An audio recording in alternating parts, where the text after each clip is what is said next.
Okay guys, it's time for me to teach you one of the most important things about boxing, and unfortunately, it's probably even harder to learn than boxing itself, and that's how to properly wrap your hands.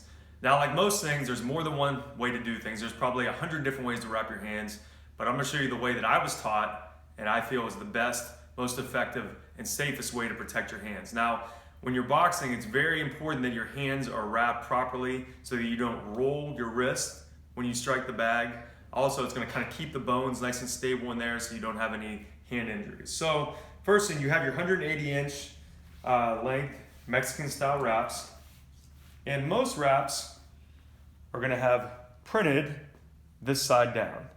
Now, if they don't, you're just going to have to do it once to figure out which side the Velcro is. But we're going to start by we're going to loop around the thumb and put that side down. Now, I'm going to call this area right here, right where the thumb meets the rest, I'm going to call that home base. So anytime we wrap and go through a progression, we're going to always come back to home base. So the first thing we're going to do is we're going to go around the wrist 3 times. So go 1, 2, and 3, and back to home base. Now if you notice, I'm kind of snugging it up. I'm not pulling it super tight, all right? I want it just snug so it's not loose, but I don't want to pull it so tight that's cutting off my circulation. Now, the other thing you're going to notice throughout this, I'm going to try to keep my fingers spread out as far as possible. If I let my hand relax, then the elasticity of the wrap is going to kind of bind those bones together, and that's not going to be good for whenever I punch something. So I'm going to keep that spread out and kind of just pull it snug. So here I am at home base.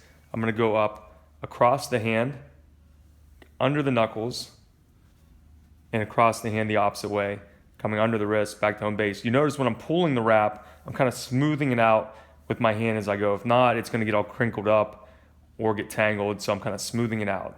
All right, so I've made that X across the hand. Now I'm going to go back across the hand, and now I'm going to make a pad across the knuckles. So I'm going to go 1, 2, see, nice and snug, but not too tight, and 3.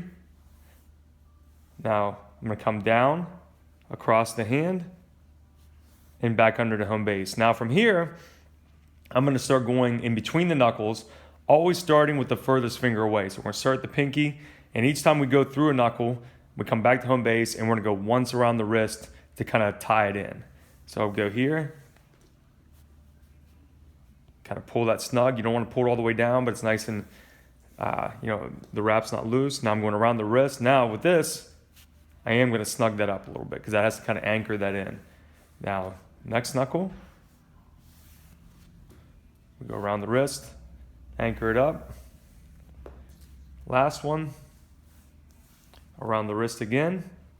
Now, got a nice good base there, but now I need to tie it all together. So I'll come up across the hand, under the knuckle, cross over. From there, I'm going to make a fist. Now, whatever I have left, I'm going to take around the wrist 1 or 2 more times, kind of Xing across. Boom, right there. Nice and stable wrist, nice good spacing in the knuckles. That's a good wrap job right there. Now, don't feel frustrated. I know it can take a while to learn this. That's why I've even included a step-by-step PDF. You can click and download that, and that's going to kind of give you photos of each step. Once you master this, you'll be able to do it in your sleep, and it's going to really pay dividends and protect your hand as you learn how to box.